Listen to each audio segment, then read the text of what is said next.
موسیٰ علیہ السلام کا دور تھا، بارشیں نہیں ہو رہی تھیں، قحط سالی ہو گئی۔ ساری قوم جمع ہوئی اور عرض کی، یا نبی خدا، اللہ سے دعا کیجیے۔ موسیٰ علیہ السلام نے 2 رکعت نماز نفل ادا کی تو دھوپ اور تیز ہو گئی۔ عرض کی، یا اللہ، بارش کے لیے دعا کی تھی۔ اللہ تعالیٰ نے فرمایا، موسیٰ، تمہاری قوم میں ایک شخص ایسا ہے جو 40 سال سے میری نافرمانی کر رہا ہے، اس سے کہو یہاں سے نکل جائے، بارش ہو جائے گی۔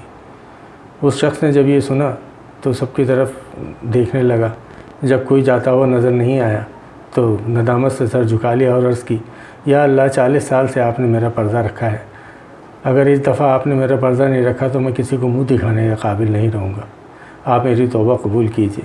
یہ کہنا تھا اور بارش شروع ہو گئی۔ موسیٰ نے عرض کی، یا اللہ، بندہ تو کوئی جاتا ہوا نظر نہیں آیا، بارش کیسے شروع ہو گئی؟